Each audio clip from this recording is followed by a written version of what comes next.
नमस्ते, आप देख रहे हैं एमडी न्यूज। एमडी न्यूज के आज के बुलेटिन के साथ मैं हूं निशा। खबरों को स्टार्ट करने से पहले थोड़ी सी जानकारी आपको देती चलूं कि आज बांग्लादेश के अधिकारी मेरठ पहुंचे। मेरठ में एक बैठक की गई। मेरठ के जिलाधिकारी व अन्य अधिकारियों ने पूरी मेरठ की प्रशासनिक व्यवस्था के बारे में बांग्लादेश के अधिकारियों को जानकारी दी। दूसरी ओर क्रिसमस का आगाज हो चुका है।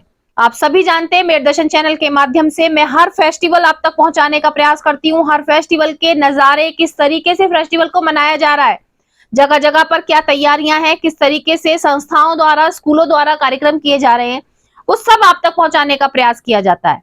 तो क्रिसमस को लेकर भी तैयारियां शुरू हो चुकी हैं। जगह जगह मार्केटों में रौनक है, तो वहीं पर स्कूलों में कार्यक्रम शुरू हो चुके हैं।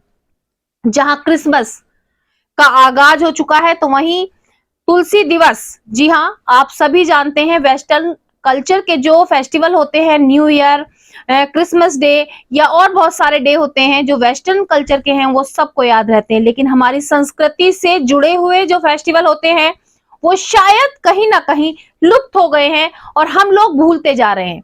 जब हमें याद नहीं है तो हम अपने बच्चों को क्या बताएंगे। जैसे कि मैं आपको बताऊं कि हिंदी के जो माह होते हैं, हिंदी के माह बच्चों को नहीं पता। जनवरी फरवरी याद रह गई, लेकिन सावन आषाढ़ ये जो मंथ होते हैं ये बच्चों को नहीं पता। तिथि नहीं पता, डेट पता है। ऐसे ही बहुत सारे ऐसे फेस्टिवल हैं हमारी संस्कृति से जुड़े जो आज की जनरेशन को नहीं पता। जैसे तुलसी दिवस, तुलसी दिवस का भी आगाज हो चुका है। आज वैश्य समाज की महिलाओं द्वारा कार्यक्रम का जो है आगाज किया गया। प्रथम पहल की गई, जगह जगह पर तुलसी के पौधों का वितरित किया गया और सभी को जागरूक भी किया गया कि आखिर तुलसी दिवस क्यों मनाया जाता है, तुलसी दिवस मनाना क्यों जरूरी है। दूसरी ओर काफी समय से सफाई मजदूरों को लेकर के जो है इलेक्शन नहीं हुए, उनके कार्यकारिणी का नया गठन नहीं हुआ, जिसको लेकर के आज एक बैठक का आयोजन किया गया, जिसमें सभी ने निर्णय लिया, सभी जो संगठन बने हुए हैं उन सब ने निर्णय लिया कि सफाई मजदूर संघ के बैनर तले जनवरी के प्रथम या द्वितीय माह में कार्यकारिणी का गठन किया जाएगा। 7 पेंशनर्स को लेकर के जो बीएसएनएल पेंशनर्स हैं, आज उन्होंने पेंशनर्स डे मनाया।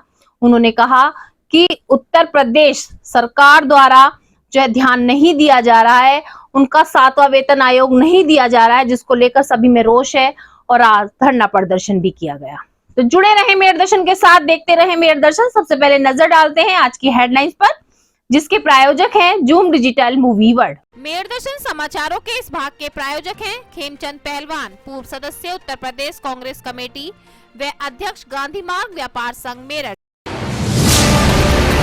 बांग्लादेश के अधिकारी पहुंचे मेरठ, कलेक्ट्रेट व विकास भवन का किया दौरा, समझी यूपी की व्यवस्था। जिलाधिकारी दीपक मीणा, एसएसपी रोहित सिंह साजवान, सीडीओ शशांक चौधरी ने पुलिस व्यवस्था के बारे में अधिकारियों को दी जानकारी।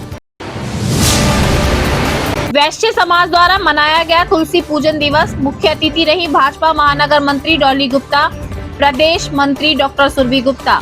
सभी महिलाओं ने लगाए पौधे, आसपास में तुलसी के पौधे वितरित कर सभी को किया जागरूक। कहा तुलसी एक औषधि है, प्रतिदिन इसका सेवन करने से हम रह सकते हैं निरोगी। Saint John's senior secondary girls school में पहली बार क्रिसमस कार्यक्रम का किया गया आयोजन। कार्यक्रम में मुख्य अतिथि रहे doctor Avinash Chand, secretary of diocesan board Agra.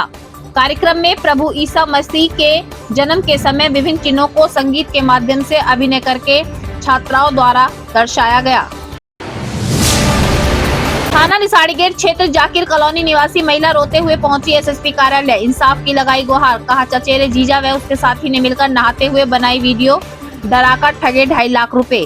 अब फिर से सोशल मीडिया पर वीडियो वायरल करने की दे रहे धमकी, कर रहे लाखों की डिमांड। अनुबंधित बसों को लेकर रोडवेज में एक बैठक का किया गया आयोजन। सीएनजी बस व डीजल बसों को लेकर उत्तर प्रदेश सरकार को भेजी गई रिपोर्ट। दीनी तालीम को लेकर आज जमीयत उलमा के सदस्यों द्वारा कार्यशाला का किया गया आयोजन, जिसमें सभी बच्चों को तालीम से संबंधित बांटी गई चीजें, दी गई जानकारी, किस तरीके से हमें अपने अपने धर्मों से जुड़े ग्रंथों को पढ़कर उन्हें अपने अंदर उतारना चाहिए। शहर काजी जैनुल राशिदीन ने दी जानकारी। India BSNL pension welfare association द्वारा 7th पे कमीशन को लेकर मनाया गया पेंशनर्स डे। सभी पेंशनर्स द्वारा की गई एक बैठक। कैलाश गौतम ने दी जानकारी। कहा, सरकार द्वारा 7th पे कमीशन न देने से सभी में है रोष। 17-18 जनवरी को यूनिवर्सिटी पर दिया जाएगा अपनी मांगों को लेकर धरना। वहीं 8 फरवरी को संचार भवन पर दिया जाएगा धरना, निकाली जाएगी महारैली। सफाई मजदूरों के विभिन्न संगठनों द्वारा चुनाव को लेकर किया गया निर्णय। जनवरी के प्रथम व द्वितीय सप्ताह में सफाई मजदूर संघ के बैनर तले इस बार होगा चुनाव। संगठन के सभी सदस्यों ने रखे अपने अपने विचार। विनेश मनोटिया ने दी जानकारी।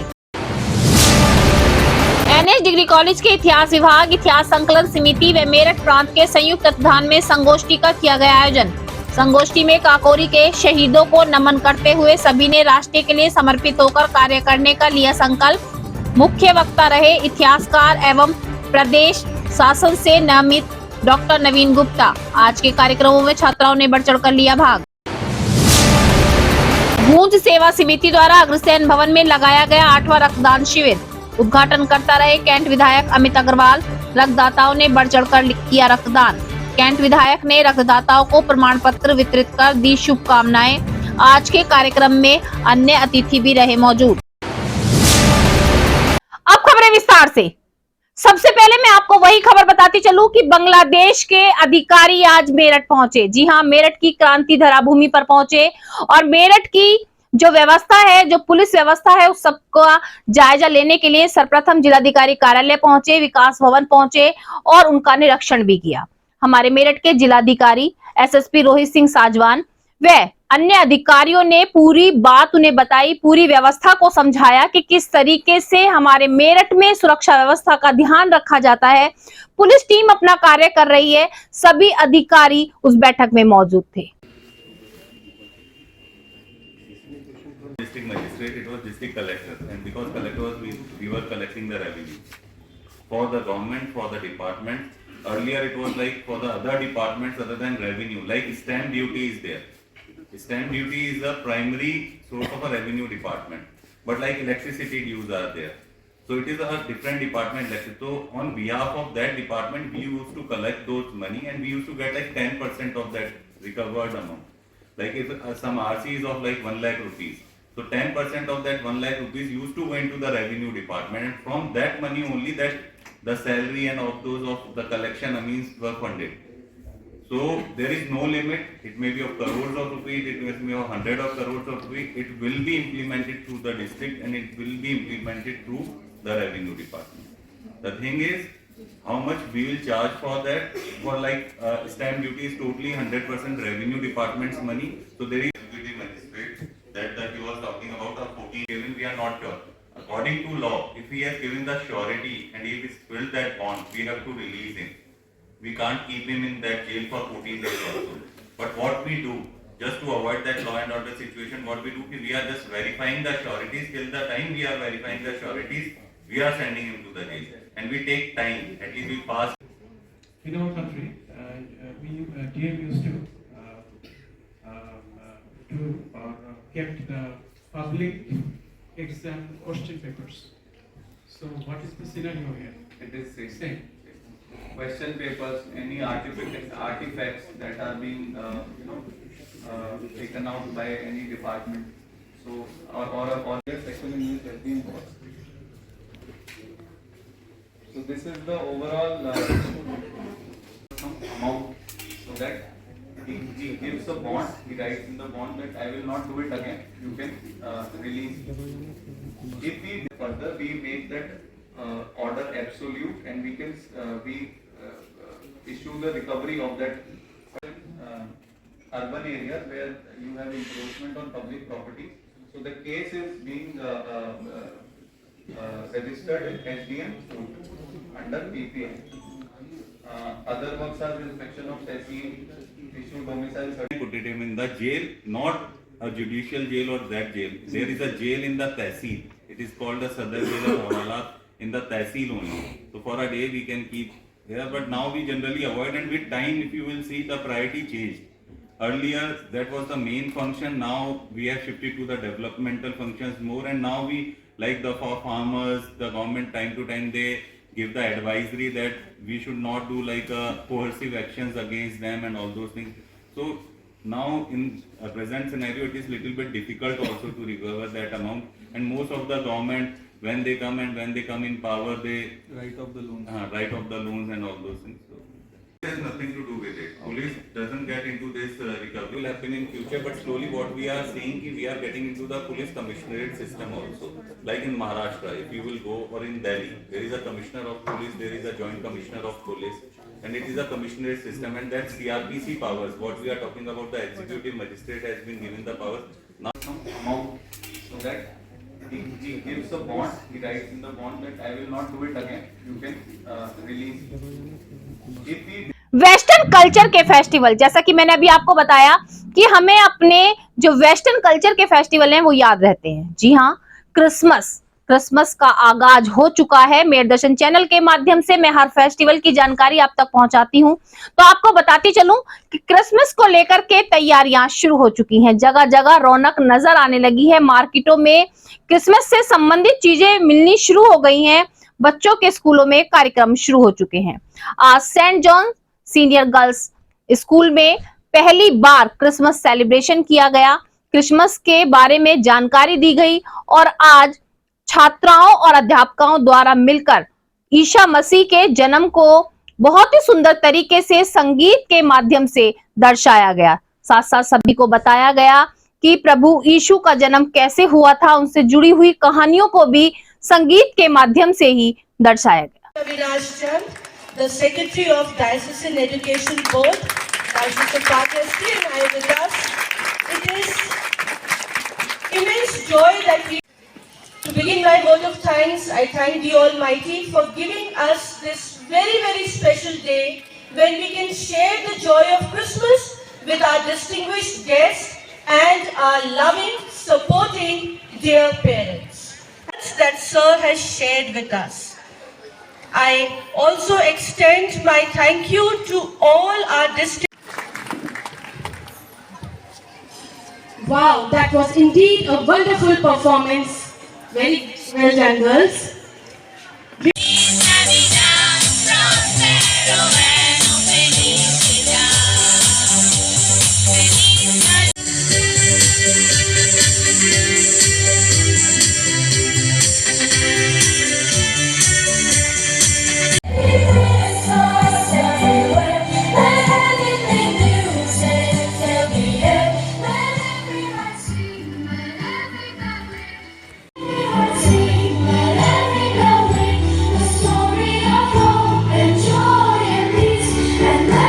दूसरी ओर मैं अपनी संस्कृति से जुड़े फेस्टिवल के बारे में आपको जानकारी दूं कि आज की पीढ़ी को, आज की युवा पीढ़ी को वेस्टर्न कल्चर से जुड़े सारे फेस्टिवल याद हैं, लेकिन हमारी संस्कृति के कुछ फेस्टिवल हैं, हमारी संस्कृति की कुछ धरोहर हैं जिसे सब भूलते जा रहे हैं, जो कहीं ना कहीं आज की जनरेशन से खो सी गई है। जी हाँ, तुलसी दिवस आप सभी जानते हैं, जहां 25 दिसंबर को क्रिसमस डे सेलिब्रेट किया जाता है, तो वहीं तुलसी दिवस भी बहुत सी जगहों पर सेलिब्रेट किया जाता है। लेकिन आज वैश्य समाज की महिलाओं द्वारा तुलसी दिवस का भी आगाज शुरू कर दिया गया है। आज उन्होंने तुलसी दिवस के उपलक्ष्य में कार्यक्रम किया। सभी महिलाओं ने एकत्रित होकर तुलसी के बारे में एक दूसरे को जागरूक किया। बहुत सारे तुलसी के पौधे वितरित किए आसपास में और सभी को जागरूक किया कि तुलसी का पौधा औषधीय पौधा है, पूजन के लिए पौधा है, और तुलसी का जो पत्ता होता है वो हर प्रसाद में डाला जाता है। हर चीज को में उसकी पूजनीय पूजा होती है। घरों में तुलसी को अगर हम रखें और सुबह शाम दीप जलाएं तो घर में सुख शांति भी आती है। सभी चीजों को लेकर आज वैश्य समाज की महिलाओं ने जागरूक भी किया।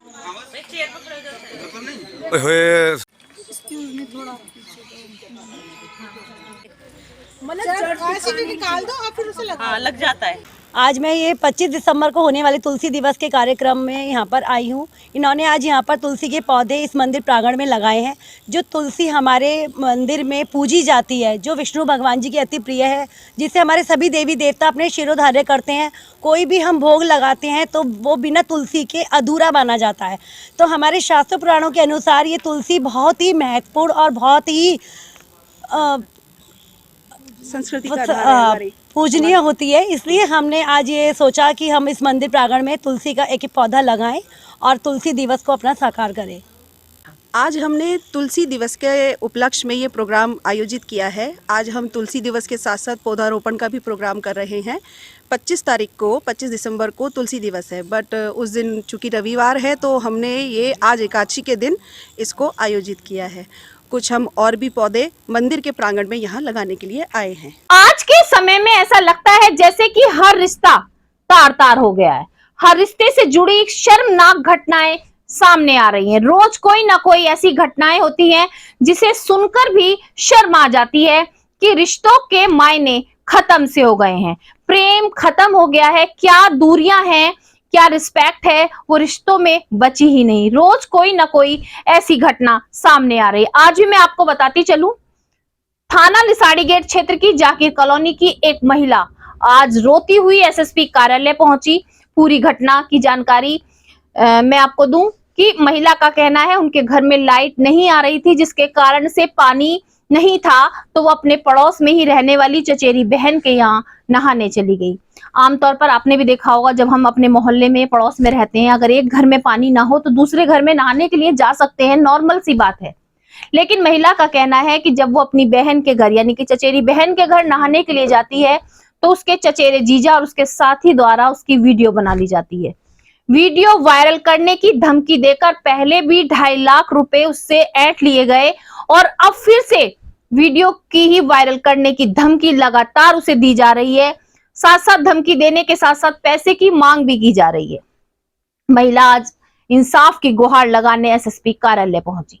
बहुत शर्मनाक बात है कि रिश्ते तार तार हो रहे हैं, कहीं भी शर्म जैसी चीज बाकी नहीं है और इस तरीके से महिलाओं का शोषण किया जा रहा है, महिलाओं पर अत्याचार किए जा रहे हैं, लेकिन कोई भी ऐसी ठोस कार्यवाही सामने नहीं आ रही जिससे इस तरीके का कदम उठाने वाले 10 बार जो है सोचें कि हम कैसी हरकतें कर रहे हैं, इस हरकत का अंजाम क्या होगा। मैं भी मेरे दर्शन चैनल के माध्यम से यही कहना चाहूंगी कि सभी महिलाएं सतर्क हो जाएं और इस तरीके से जो ये वीडियो वायरल कर रहे हैं, वीडियो बना रहे हैं या गलत हरकतें महिलाओं के साथ की जा रही हैं, इनके खिलाफ सरकार को कोई ऐसा ठोस कदम उठाना चाहिए ताकि आगे से किसी भी महिला के साथ ऐसा कोई भी गुनाह ना हो। हमारी लाइट कट गई थी, हमारी चाचा की लड़की के यहाँ नहाने चले गए थे। उस बीच में उन्होंने हमारी वीडियो बनाई, हमारे बहनोई और जब्बार और साहिब, और दोनों ब्लैकमेल करने लगे हमें। उन्होंने हमसे कहा कि जो तुम्हारे ये 2.5 लाख रुपए उनके बीच में हमारे रिश्तेदार हैं, वो दुकान के उन्होंने वो भी हड़प लिए कि अब ये वीडियो सामने नहीं आएगी और फिर से हमें वो ब्लैकमेल कर रहे हैं। बहुत परेशान कर रखा उन्होंने हमें। अब उनके खिलाफ कार्रवाई करे प्रशासन और मेरी वीडियो निकलवाए उनसे। अब क्या शर्त रखते हैं वो पैसे, अब भी पैसों की मांग कर रहे हैं कि पैसे दो हम वीडियो डिलीट कर देंगे, पैसे दो डिलीट कर देंगे। हम कहाँ से दें पैसे उन्हें, हमारे पास कुछ नहीं है, हमारा आदमी भी खुद बीमार है, हम तो बहुत गरीब, आप हमारे घर पे देखो कुछ नहीं है हम पे। कोई सा भी धर्म हो, बच्चों को अपने धर्म की शिक्षा देना सभी का कर्तव्य बनता है। सभी चाहते हैं कि अपने अपने धर्म की तालीम हर बच्चों को दी जाए ताकि हर बच्चा अपनी अपनी जो धर्म से जुड़ी पुस्तक हैं उनको पढ़ सके, आगे बढ़ सके। आज मैं आपको जानकारी दूं कि जमीयत उलमा के सदस्यों द्वारा एक कार्यक्रम का आयोजन किया गया जिसमें दीनी तालीम से जुड़ी जो सामग्री होती हैं आज वो सभी बच्चों में डिस्ट्रीब्यूट की गई। उनको जागरूक किया गया कि किस तरीके से कुरान को पढ़ना चाहिए, किस तरीके से अपनी जो धर्म से जुड़ी पुस्तक है उनको पढ़ना चाहिए, हर चीज के बारे में जागरूक किया गया। आज शहर काजी ने कार्यक्रम से संबंधित सारी जानकारी दी। कितने बच्चे यूनिवर्सिटी जाने वाले, कितने बच्चों ने कुरान पढ़ा, कितने बच्चों ने कुरान नहीं पढ़ा, किनका आधार कार्ड बना हुआ है, किनका बीपीएल कार्ड बना हुआ है, कौन ज़कात के मुस्तहिक है, कौन ज़कात देने वाले हैं, ये तमाम लोगों का पूरा डाटा आपके पास जब जमा हो जाएगा, लोग हैं या वो लोग हैं जो ज़कात के रकमें खर्च कर सकते हैं और वो बच्चे भी आए हैं जो ज़कात के मुस्तहिक हैं, उन सब से जोड़ करके उनकी ज़कात की रकम उन पर खर्च कर डालिए और जो अहले खैर हजरात हैं वो उसका किराया बर्दाश्त कर ले, ये आप हजरात कह देंगे तो काम आसान हो जाएगा। दिल्ली के अंदर ओखला के अंदर हम चला रहे हैं, आप दुकानों के अंदर, जिस दुकान में आपके यहाँ टॉफी चॉकलेट बिकती है, जिस दुकानों के अंदर डॉक्टर लोग बैठते हैं, हम उन दुकानों के अंदर भी मकतब चला रहे हैं। जहां आप गाड़ी खड़ी करते हैं, पार्किंग जिसे आप कहते हैं, उन पार्किंगों के अंदर भी हम मकतब चला रहे हैं। वहां भी पार्टीशन करा करके हम चला रहे हैं। ऐसी जगह पर जहां पर कोई मकान किराए पर नहीं मिल सकता है, जहां पर किराया देने की इस्तिताअत और ताकत नहीं है, ऐसी जगहों पर हम मुस्लिम मैनेजमेंट के स्कूल वालों से आप मुलाकात कीजिए और उनसे कहिए भैया आपका 2 बजे के बाद में आपका स्कूल बंद हो जाता है। होता है नहीं बंद होता, 2-3। तो अपने मुआशरे को अगर बनाना है तो सबसे पहले हम अपनी मस्जिद से एक ऐसा माहौल बना करके सर्वे कराने के बाद एक कमेटी बनाएंगे। फिर करीब की जो मस्जिद है वही इमाम साहब अपनी सरपरस्ती में मोहल्ले में एक हमारा बच्चा जब घर से निकले तो एक इस्लामिक लिबास के अंदर नजर आए। जब घर से हमारी बच्ची चले तो एक पर्दे के अंदर आए वो बच्ची हमारी। जब हमारे 20 बच्चे किसी एक मोहल्ले से इस्लामिक लिबास पहनकर निकलेंगे तो उस मोहल्ले वालों को क्या महसूस होगा? कोई क्रिकेट खेलने जा रहे हैं, पार्कों में टहलने जा रहे हैं, क्या महसूस होगा? कालीन जिधर है उधर पड़े हैं, कोई काला पोता है, कोई कुछ है। मकतब में कोई इंसान बाहर का आ जाएगा तो आपके मकतब में 2 मिनट बैठेगा और क्यों? वहां गए तो एक माहौल मिला, वहां बैनर, इश्तिहार, पम्फलेट ढेर सारे। के हालात बदले, नौयत बदल जाए, इसके लिए हमारे अकाबिरीन ने बतलाया। हज़रत मौलाना मोहम्मद मियां साहब रहमतुल्लाहि अलैहि साबिक़ नाज़िम जमीयत उलमा हिंद फरमाते हैं इसी आराइश का दूसरा नाम सजावट है। आज मस्जिदों को तो खूब सजा रहे हैं, लेकिन मकतब को देखा जाता, कुरान पढ़ने की जगह को जब देखा जाता है तो किस हाल में नजर आता है वो आप को मालूम। इसके अलावा हम मुसलमान हैं, हमारा कोई इस्लामिक यूनिफॉर्म है या नहीं जी? जिसको हमारे नबी ने खुद पसंद किया हो। हमारे नबी ने यहाँ तक की भी कह दिया हज और उम्रे का भी यही लिबास है। पकड़ कर ले जाइए, एक अस्पताल में दाखिल कर दीजिए और एक अस्पताल में उनको चारों तरफ घुमा कर लाइए। अब पूछिए जनरल सेक्रेटरी जमीयत उलमा शहर मेरठ। आज के प्रोग्राम किस ताल्लुक से मुनक़िद किया गया? आज जो हमारे बच्चे दीन से दूर और बहुत सारी चीज़ें जिसकी वजह से गुमराह भी हो रहे हैं, जमीयत उलमा हिंद ने पूरे हिंदुस्तान के अंदर एक दीनी तालीमी बोर्ड, ताकि दीन की कुरान की अज़मत जो हमसे दूर हो चुकी, दीन की एक निसाब की शक्ल में, कोर्स की शक्ल में, यूनिफॉर्म की शक्ल में, बस्ते की शक्ल में, इस्लामी शियार उस बच्चे के अंदर दीन की और कुरान की अहमियत हो। तो इसलिए पूरे हिंदुस्तान ही के अंदर उसके सदर हज़रत मुफ्ती अबुल क़ासिम साहब नोमानी दारुल उलूम देवबंद के मोहतमिम हैं और इसी तरह मुफ्ती मोहम्मद सलमान साहब मंसूरपुरी उसके जनरल सेक्रेटरी हैं। तो पूरे हिंदुस्तान ही के अंदर हर शहर और ज़िले में, हर मस्जिद में, महल्लों में मकतब कायम हो रहे हैं। तो ज़िला मेरठ में मकातिब की शुरुआत हो चुकी, ये पहली मीटिंग थी? मकातिब तो मेरठ में पहले से ही चल रहे हैं, लेकिन अब ये दीनी तालीमी बोर्ड के तहत मुनज़्ज़म तरीक़े से यूनिफॉर्म कोर्स वग़ैरह जो भी उनका कोर्स है, निज़ाम है, ताकि एक उनके अंदर जहाँ कुरान सीखें, दुनियावी भी आए और दीन की उन्हें मालूमात भी हो, उर्दू हमारी क्या मकाम है, हमारी क्या शरीयत है। तो इस तरह एक निज़ाम बनाया उन्होंने जमीयत की तरफ से, तो उसको मुनज़्ज़म तरीक़े से मस्जिदों से शुरू करेंगे इंशाअल्लाह। इसमें कुछ फ़ीस वगैरह भी होगी बच्चों की? फ़ीस नहीं है अभी, फ़िलहाल उनकी जो कोर्स और बस्ते वगैरह और उनकी जो यूनिफॉर्म है उसकी कुछ फ़ीस है। तालीमी बेदारी के ताल्लुक से बात हुई अभी, तो किस तरह से बेदारी लाएंगे मकातिब के बारे में? इसी तरह मस्जिद जैसे हमने किया है और औरतों को भी इसी तरीके से ये प्रोजेक्टर दिखाकर समझाकर हम इन्हीं लोगों को बुलाएंगे ताकि उनके अंदर अहमियत पैदा हो।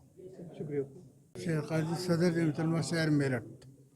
किस तरह की एक वर्कशॉप शुरू की गई है जमीयत की तरफ से और क्या एक मैसेज देने की कोशिश की? देखिए, जमीयत उलमा हिंद की जानिब से ये बाकायदा दीनी तालीमी बोर्ड का क़याम आज से नहीं है, बहुत काफ़ी अरसे से है और ये सिलसिला बहुत दिनों से चला रहा है। आज हम लोगों ने यहाँ मेरठ के अंदर हमारे उत्तर प्रदेश से दीनी तालीम बोर्ड के जो ऑर्गेनाइज़र हैं मौलाना शोएब साहब, वो तशरीफ़ लाए हैं और वो हमारे मेरठ के मसाजिदों के जो इमाम हैं उन लोगों को हमने यहाँ इकट्ठा किया है और उन्होंने दीनी तालीम बोर्ड की अहमियत बताई है और दीनी तालीम बोर्ड के ज़रिए से दीन की तालीम को किस तरह से बढ़ावा दिया जाए उस पर रोशनी डाली गई है। असल मकसद ये है क्योंकि आज तालीम तो दी जा रही है, मदरसों में भी दी जा रही है, स्कूलों में भी दी जा रही है, लेकिन फिर भी उसका निज़ाम जो है उसका सही तरीक़ा जैसे होना चाहिए वो नहीं है। तो दीनी तालीम बोर्ड के ज़रिए से जो नाज़िम हमारे मौलाना शुएब साहब हैं, उन्होंने इस मकसद पर रोशनी डाली है कि मदरसे को जो चलाया जाए उसका एक मेयार होना चाहिए, उसका एक निज़ाम होना चाहिए। जैसे स्कूलों के अंदर बच्चों की ड्रेस होती है, सबकी यकसा ड्रेस होती है, इसी तरह मदरसे के दीनी तालीम बोर्ड के अंदर भी बाकायदा ड्रेस भी एक हो और उसको पढ़ाने का तरीक़ा एक हो और उसके अंदर किस तरह से उनको समझाया जाए कि बच्चा दीनी तालीम की तरफ जाए, क्योंकि दीनी और दुनियाई दोनों तालीम को हासिल करना ज़रूरी है। अच्छा, देखने में आता है कि असली तालीम हासिल करने वाले तालिब इल्म दीनी बुनियादी तालीम से बिल्कुल बेबहरा होते जा रहे हैं, तो इस तरह के मकातिब कितने मुफीद साबित होंगे? देखिए, ये बात सही कह रहे हैं आप, क्योंकि मदरसे के जो बच्चे हमारे मुस्लिम बच्चे जो हैं दीनी तालीम से बेजार होते जा रहे हैं। इसकी वजह सिर्फ यही है कि वो दुनियाई तालीम की तरफ तो ज़्यादा जोर दे रहे हैं और दीनी तालीम की तरफ उनके वारिसीन जो हैं, सरपरस्त जो हैं, वो कम तवज्जो देते हैं। तो हमारा असल मकसद जो दीनी तालीम बोर्ड का है वो यही है कि हम मसाजिदों के अंदर जो नमाज पढ़ने आते हैं उनको इस तरह मुतवज्जो करेंगे और मदरसे के अंदर जो हम बच्चे तालीम हासिल करेंगे उसका एक निज़ाम सही तरीके से चलाने की कोशिश करेंगे। उत्तर प्रदेश परिवहन निगम में आज एक बैठक का आयोजन किया गया। अनुबंधित बसें जो हैं उनको लेकर के एक बैठक का आयोजन किया गया, जिसमें कहा गया कि सीएनजी बसों को चलाना चाहिए और डीजल बसों को बंद करना चाहिए, क्योंकि डीजल बसों के कारण से जो है प्रदूषण काफी फैल रहा है और मेरठ भी एनसीआर में आ रहा है, तो डीजल बसों को बिल्कुल खत्म कर देना चाहिए।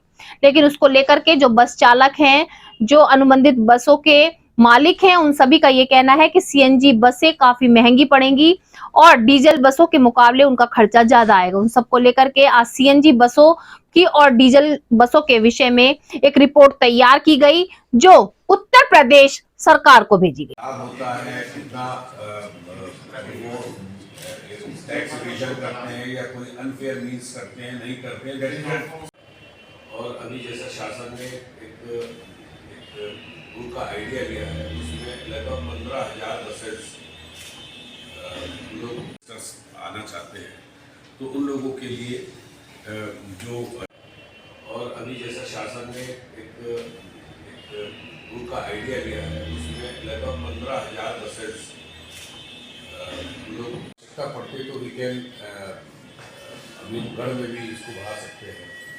मेरठ डिपो एक्सक्लूसिवली हमारा निगम बसों का हो गया, तो प्रोस्पेक्टिव इन्वेस्टमेंट सिंह साहब हैं, आके सिंह साहब हैं, ये DRDO साहब हैं, कुलदीप जी। और हर फील्ड में संगठन बने होते हैं, कार्यकारिणी बनी होती है ताकि कार्य को पूर्ण रूप से सुचारू रूप से किया जा सके। लेकिन सफाई मजदूर संघ के कार्यकर्ताओं द्वारा आज एक बैठक की गई, जिसमें निर्णय लिया गया कि काफी समय से वही कार्यकारिणी चली आ रही है, उस कार्यकारिणी में थोड़ा सा बदलाव लाने के लिए, थोड़े से नए लोगों को उससे जोड़ने के लिए एक जो है चुनाव किया जाना चाहिए, कार्यकारिणी का गठन किया जाना चाहिए। संगठन में सभी ने निर्णय लिया, सभी ने अपने अपने विचार रखे और निर्णय जो लिया गया वो ये है कि जनवरी के पहले सप्ताह या दूसरे सप्ताह में सफाई मजदूर संघ के बैनर तले कार्यकारिणी का गठन किया जाएगा, चुनाव किए जाएंगे। अब मैं आता हूँ मुद्दे पर। मेरे भाई कमल मनोटिया जी ने एक बात कही कि मुझे बड़ी गिलानी हुई, हम सम्मान के साथ उनका स्वागत किया। अब जब हम संगठन ये मुरंदा जी की कि उन्होंने बड़े खुल के एक बात कह दी, जो वाकई मैंने भैया से शुरू में ये बोला था, पहले कर्मचारियों का व्यू ले। वह मेरे बड़े भाई रविंद्र पाल गोरी जी और मेरे, और दूसरी बात ये बहुत बड़ा कलेजा चाहिए, गलती करने के बाद माफी मांगना, बहुत अच्छी बात। क्योंकि यहाँ अक्सर चेयरमैन साहब के नाम से संबोधित करते हैं, आदर देते हैं, मैं उन्हीं शख्स को। बैठक का पर्पज ये है कि सफाई मजदूरों का चुनाव लगभग 2009 में हुआ था, उसके उपरांत चुनाव नहीं हो पाया, बहुत सारे कारण रहे, लेकिन आज जो भी सफाई मजदूरों के सारे संगठन हैं उनकी ये राय निकल के आई है कि चुनाव बहुत ज़रूरी है और चुनाव जो होगा वो सफाई मजदूर संघ के बैनर तले होगा और सदस्यता अभियान और जितने भी तमाम 4-5 संगठन यहाँ चल रहे थे सभी लोगों ने अपनी राय पेश करी है और जल्दी ही जनवरी के पहले या दूसरे सप्ताह में सफाई मजदूर संघ का चुनाव होना है।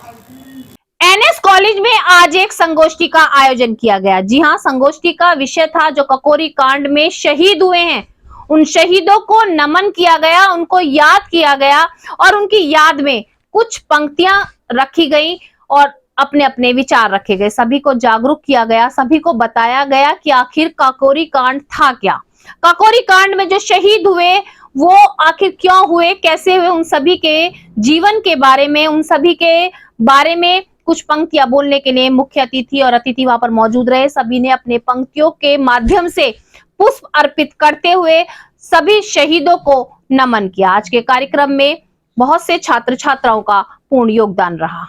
अध्यक्षता में जो है अध्यक्षता दी गई मिस्टर हॉर्टन को, उनके अध्यक्षता में जो स्पेशल पुलिस यूनिट के चीफ थे उनको जो है ये काम सौंपा गया। उन्होंने अपना काम शुरू किया तो दुर्भाग्यवश क्या हुआ कि शाहजहांपुर में जो है लूटे हुए नोटों में से जो है 3 नोट बरामद हो गए। अब जब नोट बरामद हुए तो आगे की कार्रवाई शुरू हुई और जांच में खुलासा हुआ कि 8, 9 और 10 अगस्त को रामप्रसाद बिस्मिल शाहजहांपुर में नहीं है। इसका मतलब जो है घटना करके निकल गए। इसके साथ एक और खुलासा हुआ जब रामप्रसाद बिस्मिल की तलाश की गई।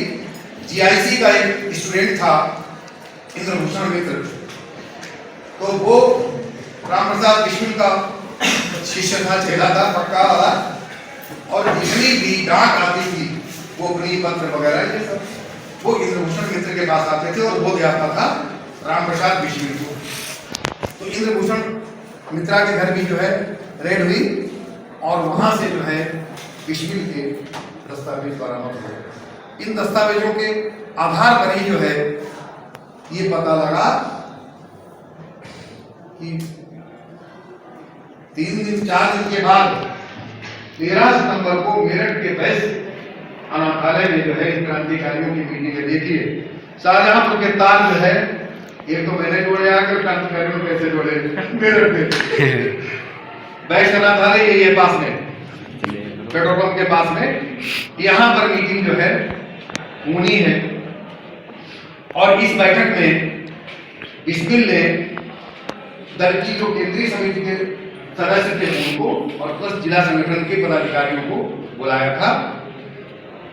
क्रांतिकारियों ने इससे पूर्व गहन मंथन के बाद अपने छद्म नाम निकनेम रख लिए थे। अब वो सबको पता थे, इनके अलावा किसी को नहीं पता थे। अब इनका जरा वर्णन से लोग क्या क्या रखे थे नाम। पंडित राम प्रसाद बिस्मिल के नाम थे आनंद प्रकाश रुद्र राम और परमहंस मास्टर महाशय और महंत, ये तो नाम इतने थे, किसको ढूंढने की कोशिश। उसके बाद राजेंद्र लाहिड़ी ने अपने नाम रखे थे निताई चंद, निताई मामा, चारू, जुगल किशोर। बीएसएनएल के पेंशनर्स को 7वां वेतन आयोग नहीं मिला, जिसे लेकर सभी में रोष है और आज पेंशनर डे मना करके सभी ने एक बैठक का आयोजन किया, जिसमें उन्होंने कहा कि अगर अभी भी उनकी मांगे नहीं सुनी जाती हैं तो 17 और 18 जनवरी को यूनिवर्सिटी में धरना प्रदर्शन होगा। अगर उसके बाद भी उनकी मांगों की सुनवाई नहीं होती तो 8 फरवरी को महारैली निकाली जाएगी, जिसमें सभी से आवाज उठाई जाएगी कि मांगे पूरी हो। सब लोगों को जो है 1000 या 2000 रुपए देने हैं तो क्या जोर पड़ता है। बहुत सी एसोसिएशन तो ऐसी है कोर्ट केस के नाम पे पहले ही ले रही 2000 रुपए।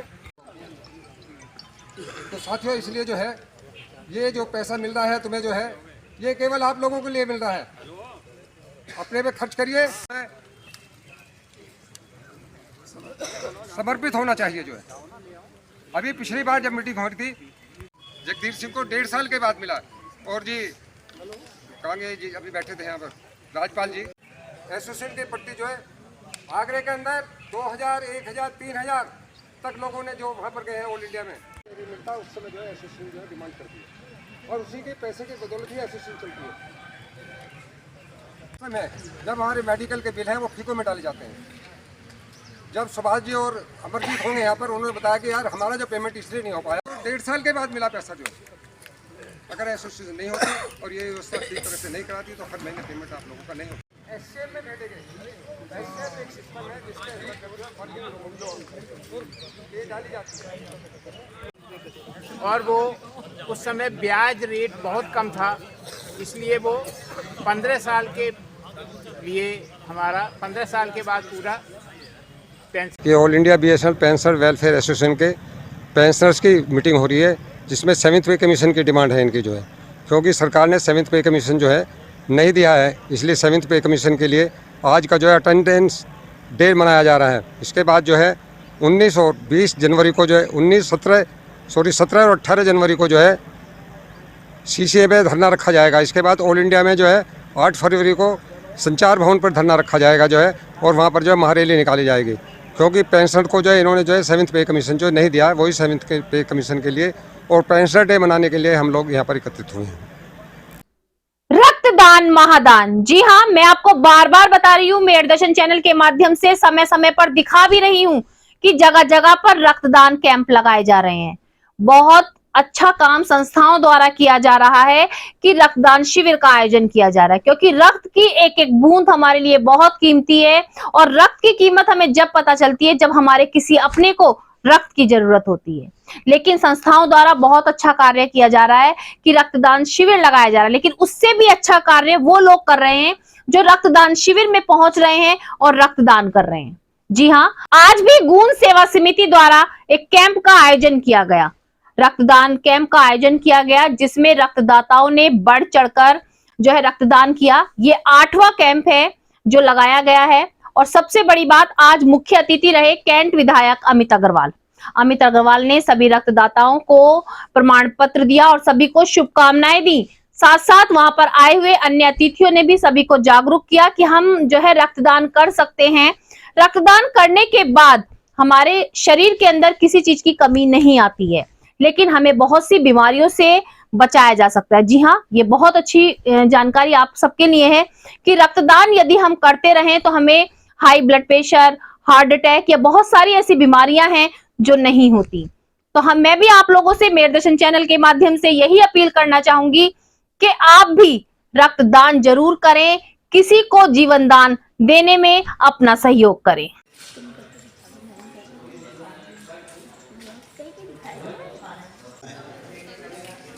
तो वो दुनिया में उन लोगों को दृष्टि दे सकते हैं जिन्होंने बचपन से। आज के मेयर दर्शन बुलेटिन में बस इतना ही। तेज और ताजा खबरें जानने के लिए देखते रहिए मेयर दर्शन।